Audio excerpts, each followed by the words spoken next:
children of the night. What music they make. They're all gonna laugh at you! They're coming to get you, Barbara. What's up? I'm not gonna hurt you. I'm just gonna bash your brain.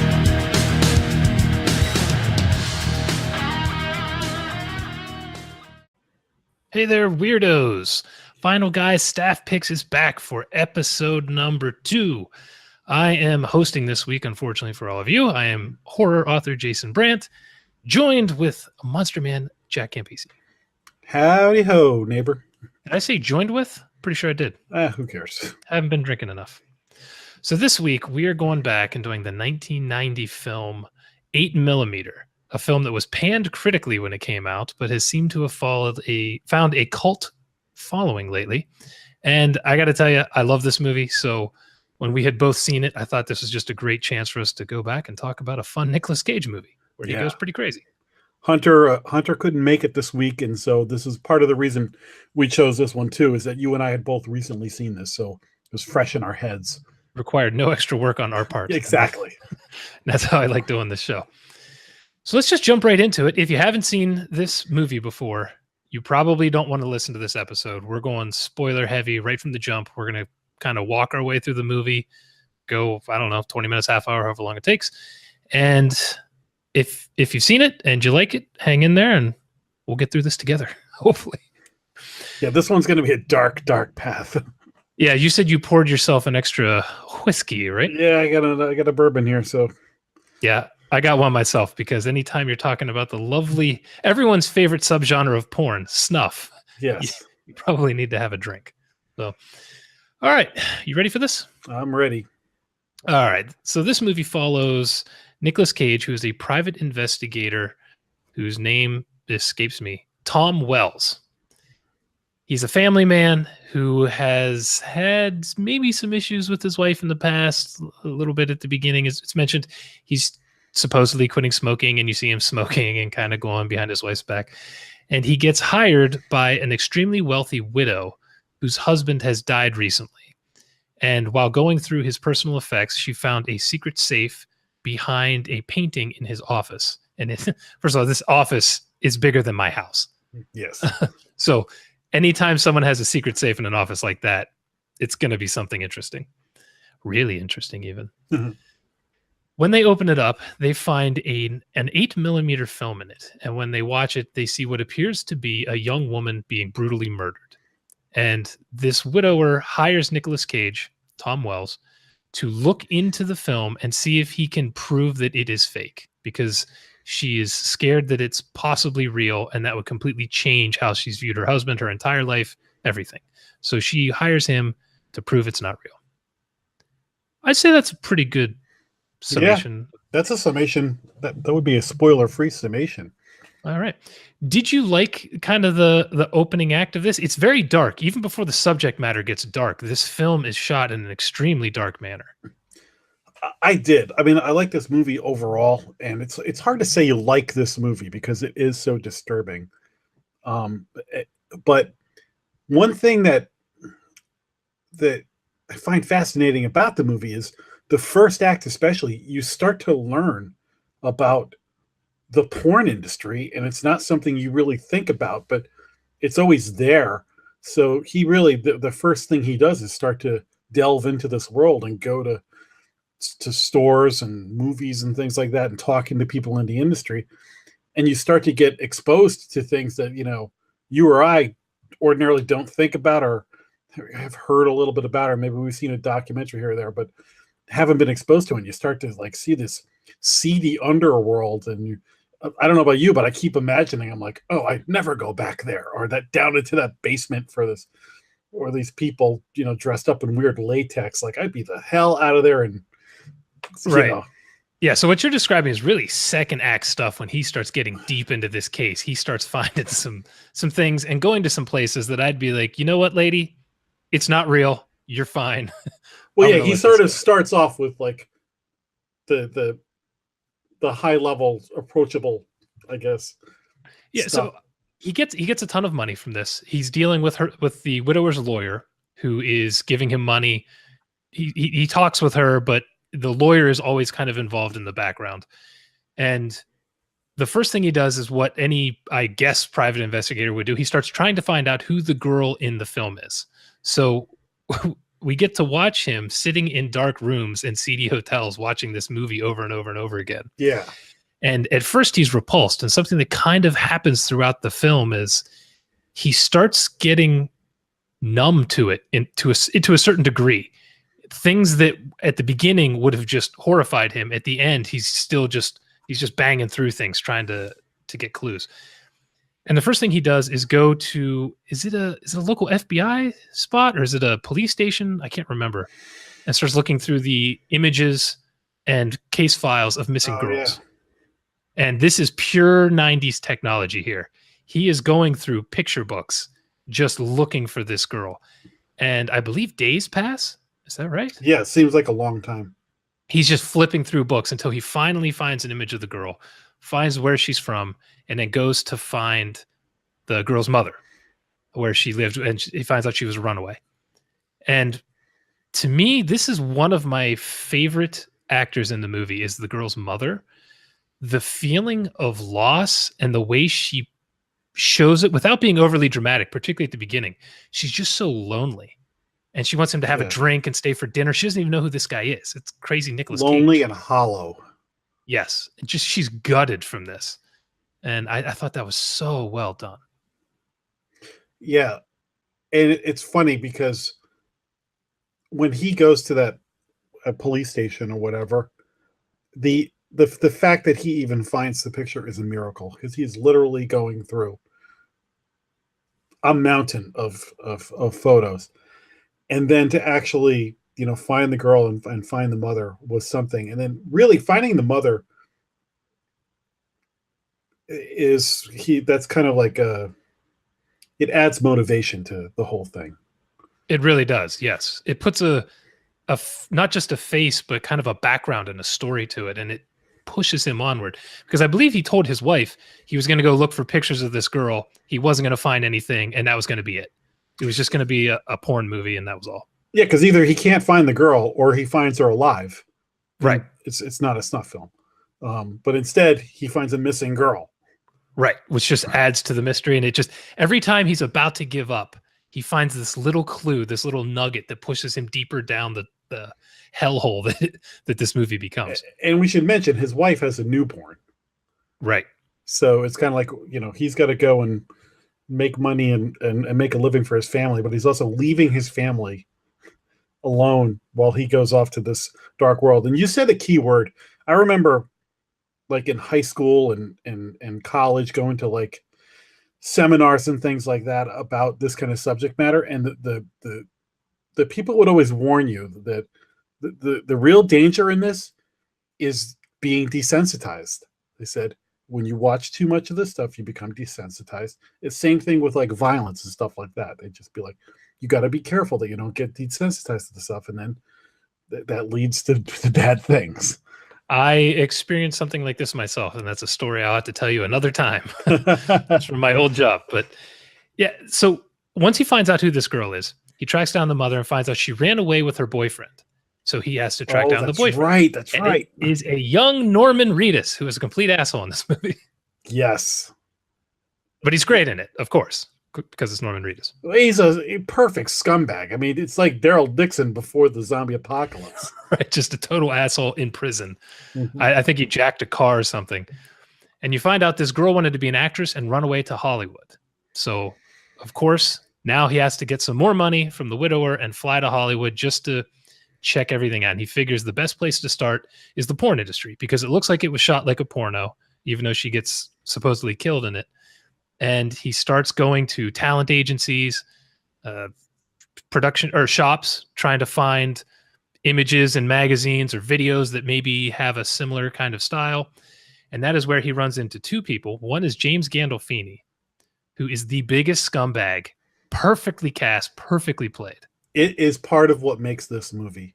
Gandolfini has played some real scumbags in True Romance, and this movie especially. And the submarine movie too, Crimson Tide.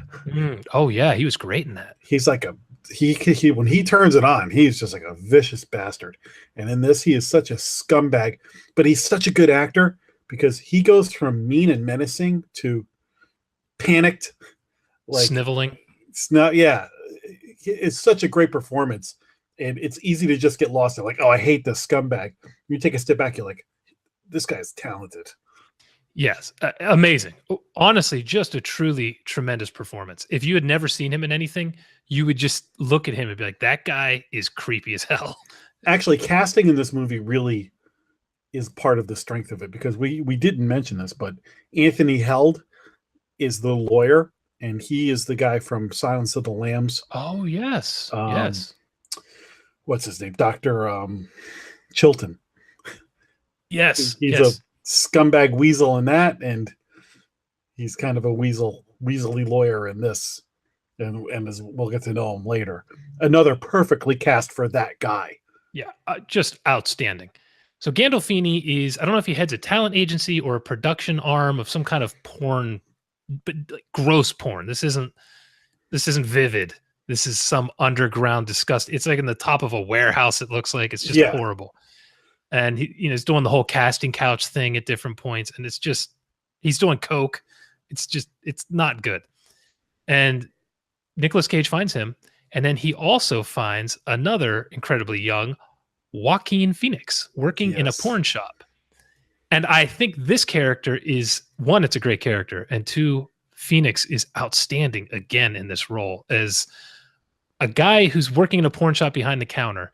So he has access to all these weirdos and these bizarre companies and these terrible things, but he's reading a novel that he's highlighting when he first meets him. So he's this smart guy. He's this intellectual guy who just some years ago got sucked into this vortex and just hasn't been able to get himself out. And he's got the best name in the movie, Max California. Max California. He eventually ends up helping Nicolas Cage kind of work his way through this underworld, looking at some of the more hardcore things, checking out different production companies that produce supposed snuff films. And to me, this is when the movie really starts to take a turn. Yes, when they start meeting these people in basements, it's rough. Because he's sort of what I was alluding to before, and you're right. It really starts to happen more once he gets in there. But he's your guide. He's your tour guide. And so you start to see, like, there's the Cinemax softcore stuff that anybody sees, or the Spice Channel. And then there's the crap that's in a store that you got to go find. And then there's this stuff in the basement of the store that you really got to search for. And you start getting into worlds that you're like, what the hell? And he's great because he almost is like this. It's like the guy who works at McDonald's but doesn't eat the hamburgers. He's right. Like, I'm in the industry, but I'm not a customer of the industry. He's the crack dealer who doesn't do crack. Right. But he has a line, and I'll probably get it wrong, but it's like, when you dance with the devil doesn't change. You don't change the devil changes you, or something like that. And that's desensitized. That's what we're talking about, being desensitized. Is this starts to take a toll on Nicolas Cage? He's watching this stuff, and he is going through all kinds of. That line to me is a perfect summation of the movie. We were talking about, was it 2 weeks ago? We were talking about the Cloverfield paradox, and the guy at the beginning describes exactly what's going to happen in the movie, the doctor on television. That line to me is a great description of what happens from this movie from here on out. He warns him what's going to happen, and by God, it's exactly what happens. And I like that once he finds Joaquin Phoenix, he starts asking all these people about snuff films. They're all telling him that's an urban legend. Snuff films don't exist. But Phoenix is a bored man, and he's looking for some kind of use the extra money that Nicolas Cage is feeding him through the widower. And he goes along with it, and they start going into these crazy places and asking for snuff films. And the reactions of some of these people are in and of itself scary. These are scary people.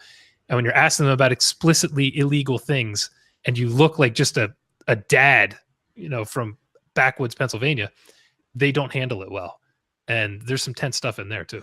Although I think Nicolas Cage does a really good job in this movie. And part of it is where he goes into private detective mode. And so he's got you're afraid. He's confronting some big hulking weird guy in a leather gimp suit who's like either going to beat him up or rape him if he says the wrong thing. And you are like terrified. You're like, oh my God, like you're so unsettled in so many scenes in this movie, and you're like in his shoes. But then he will suddenly like become an actor because he's a detective and he's got to play a role, and he will say something like, yeah, well, I got money so I can pay, like, or whatever. He'll rescue himself from a situation because he knows how to act like a buyer or how to get himself out of it. He talks himself out of some situations pretty well. And I think Nicolas Cage is acting in this for a guy who could be over the top and wacky. I think he's got a pretty nuanced performance in this movie. That's kind of the thing with Nicolas Cage, right? You see a lot of his films, Con Air and things like that. Most people think the guy can't act, but when he has the right role and the right director, he has turned in some outstanding performances, and this movie is 100% one of them. He nails it in this, particularly in a part that's coming up that we'll talk about in a few minutes. But you know what it is, and he puts on the face that he needs to. It's almost like the captain of the boat giving commands and making the hard decision. Then he goes back into his ready room and he collapses and cries, then puts his face back on and goes back out. He keeps doing that. yes, Like, okay, I've got to be strong in front of these guys or whatever. And then I'm going to the other room and be like, what the hell? Like, I got to talk to my wife and my baby and get my head back out of this nightmare. and what you just mentioned is a reason I specifically mentioned the smoking thing at the beginning, because that gives him a secret, and that kind of leads into how he's able to keep some of these things inside as the movie progresses and things get crazier and crazier. And he doesn't tell his wife what's happening. He doesn't tell anyone what's happening. And you can see how his character can slide down the path he starts to go down, because just from the beginning, it's a small thing. He's smoking and he told his wife he's not. But to me, that is the beginning of his character arc through the film. So back to, I guess we're around in the middle of the second act here. He starts spending an enormous sum of money for what is supposedly snuff films as he continues to go down the well here. The rabbit hole. Yeah, and things get crazier and crazier, and we get treated to some scenes where they're in hotels that I wouldn't want to drive by, let alone stay in. And they're watching films that are pretty horrible. I think they're Filipino films, which if you've ever seen Filipino films from the 70s, they're absolutely bonkers. But and they're watching these and they look very real, and they start to become convinced that these films are in fact a real thing. But then they notice, oh, this actress is in 2 of these movies, or there might be a cut in there. And once again, they start to think, you know what, we're wasting our time here. There's nothing. So in a desperate move, Nicolas Cage has rented an office space across the street from James Gandolfini. And he just thinks, you know what, I feel like this guy's in on it. I need to try some. And there were clues along the way that we skipped, of course. But he figures, I'm going to call this guy. Don't they spot the tattoo on the hand of the actor? They do, but that comes in. Is that later? I believe a little later. Okay. I can't remember. But yeah, anyway, so he calls him and says, I know what you did to that girl. You're all fucked. We're coming for you, blah, blah, blah, blah, blah. And then watches him to see what he does. And he has a tap on Gandolfini's phone. And that is when he calls a man from New York and says, I just got a phone call, and it basically breaks the entire thing open. And then from that point, if the movie hasn't gotten crazy enough, once the man, I can't think of his name, the crazy, is he German? Oh, yeah. Peter Stormare? Stormare. Once that man shows up in this movie, it is never the same. So he's like the producer or the director of porn films, and he's like a renown in the industry.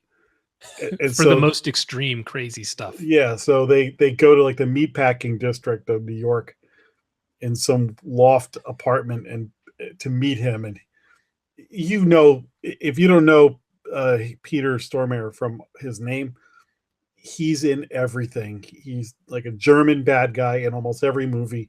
He plays a crazy man in everything. Yeah. I'm watching Longmire right now. I'm in the last season, and he's the main villain. And he's insane in that. And every time you see him, you're like, oh, this guy. He's like the bad guy. The way he speaks, he has a cadence and an oddness about the way he moves his body that is just creepy and perfectly lends to being the bad guy. And him and Gandolfini together are just 2 menacing psychos. Yes. And I love that this guy is the Darren Aronofsky of porn films. Yeah. So he only takes very special films. He'll only take it if there's a certain amount of money. And this is where, when you mentioned they had seen on the film, the guy who kills the girl has a tattoo on his hand, a very distinctive tattoo, and he wears a leather mask. And they find out that that guy's name is Machine. And that is the guy who kills the girl. So as they start to think there's something here, they go to this Darren Aronofsky of porn and tell him they want to commission a film. They're willing to pay him a ton of money, but they have to have this man Machine, this maniac he works with, Machine, in the film. And they figure if they can get with these guys, this is how they're going to find what happened to this girl. And then things get really dark. This is, I would say, about the point when the third act starts, when they figure out who all's involved. They don't know what happened, and they're going to a warehouse in the middle of God knows where to supposedly somewhere in the outskirts of New York. Right. Yeah, somewhere. And this is 90s New York. This isn't 2018 New York. Yeah. It's on a waterfront somewhere in like an abandoned warehouse. Yeah. No one around for miles, kind of thing. Or blocks, I should say. It's New York. When they show up, that is when the Darren Aronofsky of porn is there with James Gandolfini and with the widower's lawyer. And you find out that the lawyer and the man who died, who you never see, the titan of industry at the beginning, that man had decided he wanted to see if he could have a girl killed just because he could. And he wanted it filmed. So he paid these pornographers to kidnap a girl and to kill her and film it. And when they find out Nicolas Cage is looking for them, they know they have to tie up the loose ends. And they have the lawyer who knows everything that he's done and everyone he's hired and talked to. And they tie Nicolas Cage up. They handcuff him to a bed. They handcuff him to a bedpost. And this scene is very intense to me. Oh, yeah. I've seen this movie several times. And every time I watch it, I'm like on the edge of my seat in this scene. Some of it is the performance of that man Machine. I don't know the actor's name. No, but he's in a lot of stuff. He was on Third Watch. Chris Bauer is his name. Yeah, he's been in a ton of stuff. But he plays this guy, and with the mask, and he's overweight, but he's wearing tight leather. And the whole thing is super disturbing. Really disturbing. Well, they lead Nicolas Cage on to believe that he's going to watch them shooting this movie. Then Anthony Held reveals himself, and they were like, "We're on to you." They lock up Nicolas Cage, and then basically are telling him he's got to go destroy the film, or they're going to kill Joaquin Phoenix. Right. And as you can probably guess, the film gets destroyed, and they kill Joaquin Phoenix. But Nicholas, I like this part where his character says, "What did you small-time idiots do with $1 million that he paid you?" And that's when you find out the lawyer only paid them like 50 grand or something and kept the rest for himself. Yes, and that's Nicolas Cage's way. First of all, what's his name? Peter Stormare has a crossbow. For no reason. It's just to look scary. But it is a terrifying weapon in this guy's hand. Yes. Joaquin Phoenix has a horrible death. Terrible. For a character you love, they just take him out super quick and super grisly, and it's shocking and unexpected. And then just when Nicolas Cage is going to get it, he reveals that the lawyer, it was $1 million, and these guys did not get their share. And so the whole thing goes to hell. You were talking about how his character talks his way out of things throughout the film, and this is the best example in the whole movie. And he's got a gun, and he's like, you stay there, I've got the gun. Like wimpy guy with a gun. Right. And that's one of my favorite ones, like, put the crossbow down. And Stormare just does this great, I'm going to put it down, loop de loop, shoots the crossbow, and then he hits him, right? Yeah, he hits him, and then that makes the lawyer shoot him in the throat. Yeah, so now everybody's bleeding. Nicolas Cage sees this, and there's a gun just out of his reach. So he's trying, or the gun and the keys. Mm-hmm. So he's trying to drag himself closer. And while Machine's loose, everybody else is bleeding. I think he stabs Machine, Yes, he stabs Machine, right? Yes. Yeah, he stabs him in the stomach. And and manages to free himself. Okay, he's got one bullet in the gun. Yes. And he can shoot machine, or he can shoot his handcuffs and free himself. His handcuffs and frees himself. And gets away. So this scene is one of the things that makes me love this movie, because every time I watch it, I kind of forget what's going to happen. Mm-hmm. Gandolfini is like beating the hell out of him at first. Gandolfini takes such joy in beating people and being mean. Yes. And every conversation he has. And again, when you were talking about when he bugged the phone, that was great because he's such a mean bully. And then when Nicolas Cage hangs up the phone and he calls the other guy all panicking, that's like, they say, oh, bullies are cowards. Like, that's this guy. Exactly. And I know we're describing the scene in detail, which is not typically what we do here, but this scene is so intense. If you haven't seen this movie and you're still listening for whatever reason, this scene is just incredible. Even if you know what's going to happen, I've probably seen this movie 10 times. And every time I watch it, I'm like, oh, God. Yeah, because you're like, oh, he's screwed. Nicolas Cage is screwed. He's going to die. Once Joaquin Phoenix goes, you're like, this is all over. Everything. Yeah, all bets are off. All bets are off. They killed everyone's favorite character. It's just, it's going to go south. So from there, Gandolfini escapes and Machine escapes and Nicolas Cage escapes. But now Cage knows... Nicolas Cage drives away from there. The most realistically, you would drive away from this. He is flooring this car to get the hell out of there. He's hitting giant potholes. Yeah. It's great. So he escapes, but the problem is the lawyer is dead. And the lawyer is the only one who knew what happened. The whole thing. These guys burnt the film, so there's no evidence that this girl was ever killed. So the only one left who knows anything is Nicolas Cage, and he cannot prove anything to the police. So nothing will ever happen with this girl. Nothing will ever happen with the people who did it. And this point to me is when the movie goes even darker, and I absolutely love it. Cage calls the girl's mother and says... They have Nicolas Cage's license.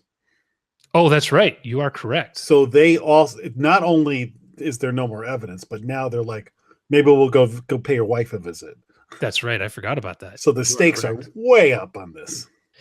So he tells his wife, get out of the house. You need to get away from here. He still doesn't tell her what's happening. He says, I'll call you in a couple days. He even says on the phone, he goes, go to the place we went to last summer or whatever. So if somebody's listening, they won't even know exactly where she's going.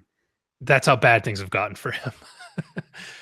So then he goes to find Gandolfini, kidnaps him, and makes him take him to the place where they killed the girl, which is this abandoned house up in the mountains in California.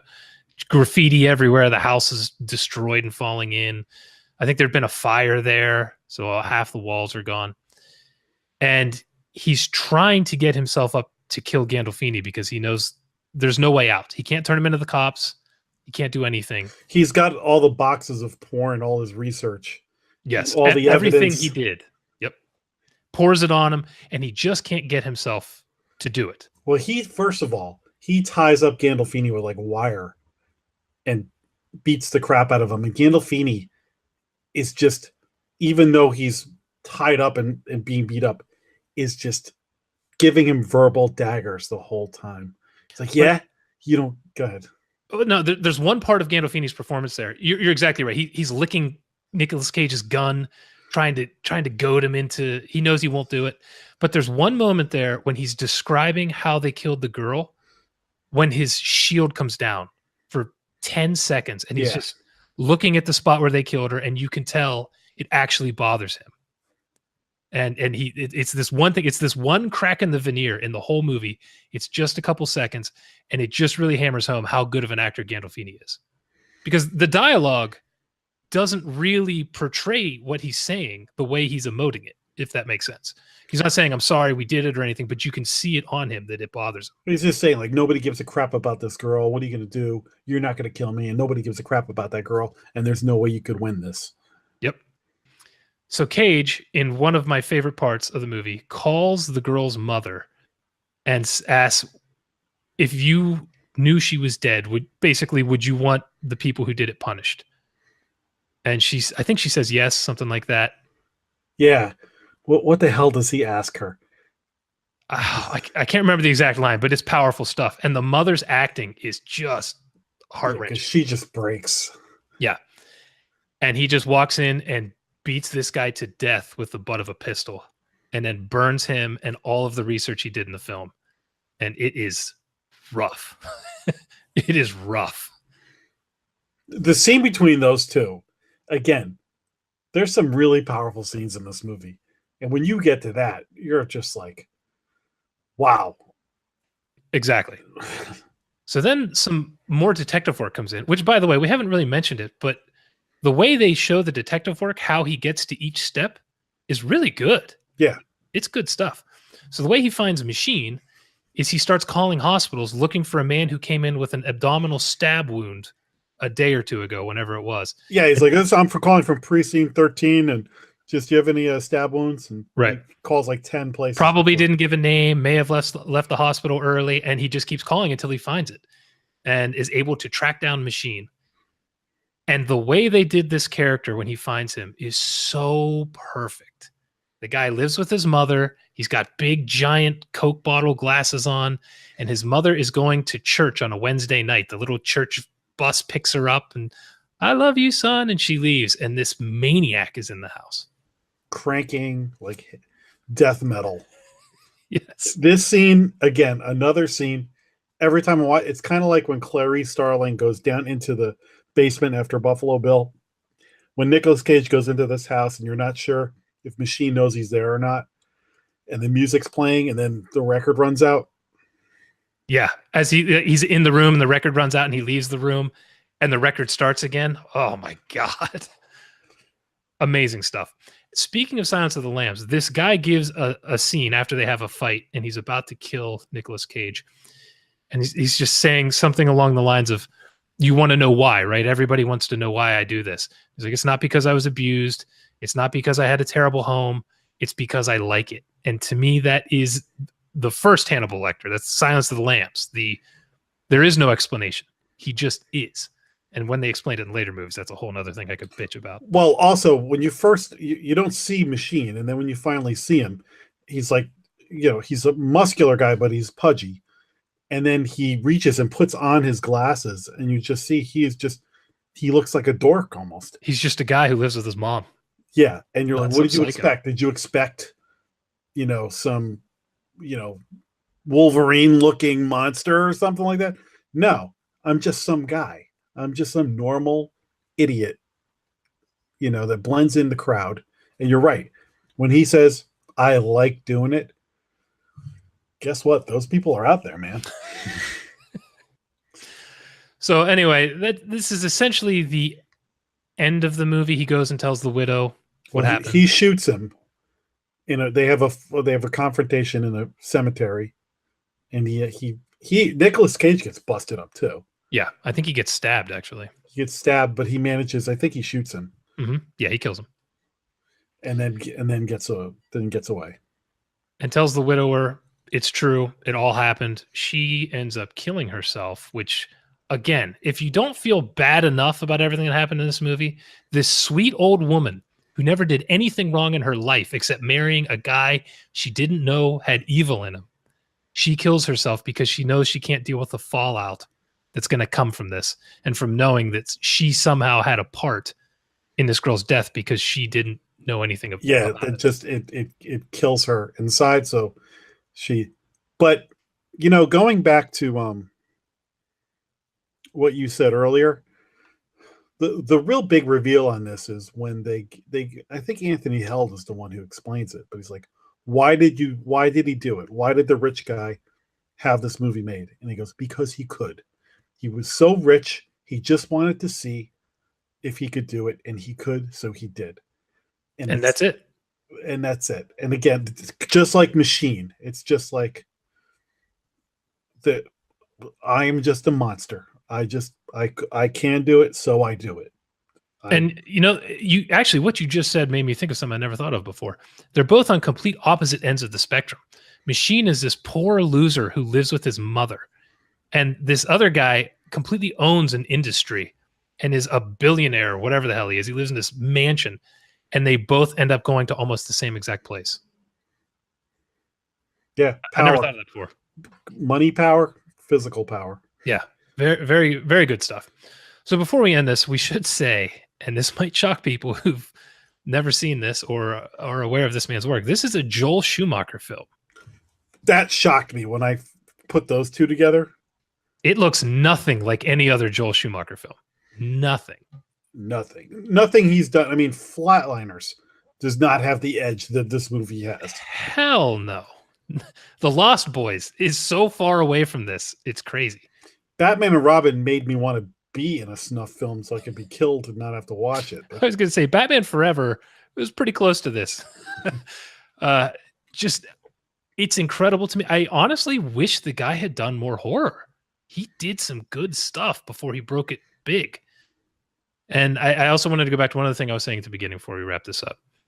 This movie, and honestly, besides the subject matter, I have a feeling this is partially why it reviewed so poorly. This movie is dark in subject matter, but that is reflected in the film. Even when it's daylight, it is dreary, it is fall, there are deep, dark shadows everywhere. It perfectly reflects the tone of the film, but I could see it dragging a lot of people down. Well, yeah, I mean, how many scenes are there of him watching some gross porno movie in a dingy hotel? And then you're right, there's almost like a film over a coating over this scum. Yeah, exactly. The final shot of this to me is perfect, or the final scene, I should say. He's raking his leaves. His wife is in the house, his kid is in the house, and he's just raking the leaves and just staring at them or looking off in the distance. And you can see this man is so forever damaged by this that he's never coming back. And it's that like dingy, dark, like gray. Oh, it looks like it's in the Appalachian Mountains somewhere in the fall. He's burning leaves and it just looks like hell. We should mention Catherine Keener is the wife, who doesn't have a lot to do in this, but is fantastic. Yeah. Absolutely fantastic. How long is she in it? 5 minutes? But plays a pivotal role. Because like when he tells her to go hide in the house where the grab, whatever, go to the vacation house, and then he shows up and she just stops him and is like, you have to tell me what the hell is going on here or I'm leaving. Yeah. Like, so she only has a few minutes in it, but you nailed it at the beginning when you said the cast is half of why this movie works, 3/4 of why this movie works. Just, I don't know who the hell cast this, but they nailed it. Absolutely nailed it. They nailed it. I mean, and again, I think we're on to something here. Is the mainstream? Can you imagine having movie night with your friends and popping this in? Like, hey, mom, you want to watch 8mm? Right. It's not, but it is a good movie. I mean, it's just not a comfortable movie. Exactly. And I'm glad it seems people are coming around on this because I think this is really, really a good movie. Like, honestly, it's one of my favorite horror films from the 90s. I mean, if you look at Nicolas Cage's portfolio, he's got oeuvre. He's got a wide variety of movies. He's got, his action and other stuff like that. But he's got he's Moonlight, whatever, Moonlighting, what was that with them, Cher, and he's got some weird stuff too. Weird stuff, Raising Arizona and Mom and Dad that we just saw. So there's a wide variety. This one, like, I don't even know how on the radar this is in the consciousness of people when they think about Nicolas Cage. But for me, when they're like, "What's your favorite Nicolas Cage movie?" I'm like, this would be in the few that I would throw out there. I'd be like, "Oh, an 8mm would have to be on there." Absolutely, absolutely. I hope some people, if they haven't watched this, just from hearing us talk about it, if they've listened to it, we've ruined everything. But yeah, but I'm just going back one more time to Joel Schumacher made this movie. The guy who made Batman and Robin made this movie. And this movie is layered. It's excellent. It looks great. Everything about this is great, except one thing which bothers me. Every time Nicolas Cage is calling in his progress reports, it feels like it's 80 yards in and he's high because there's like no emotion. The acting feels weird. It doesn't fit anything else. I feel like they added them in post. I'll have to go back That's it. It's a nitpick. It's stupid. I just thought of it. So One thing I'll say is go back, watch Gandolfini. If you're a Sopranos fan, you'll want to watch this and then go watch True Romance. Joaquin Phoenix, go watch To Die For, which is the Nicole Kidman movie where she's the teacher and he's like the dumb student that falls in love and then they murder her husband. If you want to see like another good young Joaquin Phoenix movie, Anthony Held, go watch Silence of the Lambs. He's spectacular in that movie. yeah, absolutely. And if you've ever heard of The Walking Dead, there's a guy in there you may have seen in this movie. Yeah. And Catherine Keener, 40-year-old virgin. She's outstanding in that. So I think I'd say unanimous, but it's only two of us. I think we both agree this is an outstanding film. Absolutely. If you haven't seen it, you probably didn't listen to this, but this was a real good one to go back, and it's fun to talk. It's fun to talk about it because you don't often find people that you could really talk about this movie with. So yeah, and I like this that our staff picks episodes are different from Final Guys because we're just going super nerd mode on these movies. Yeah, it's just a total spoiler episode. Jeez. Yeah, it's fun. So anything else you want to add? I'm gonna go take a shower and watch some, something happy now. Yeah, I'm gonna get drunk as I edit this one. So yeah, right. All right, people, we'll be back next week. We haven't decided on the movie yet, but if you follow us on Twitter, we are at Final Guys, at Final Guys on Instagram as well, right? Yeah.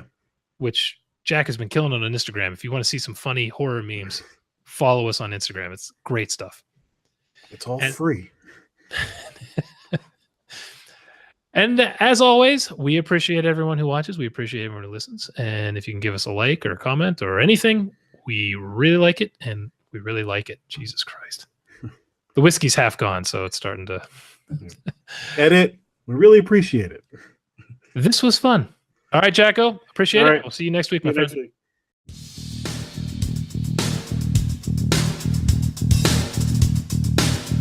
Game over,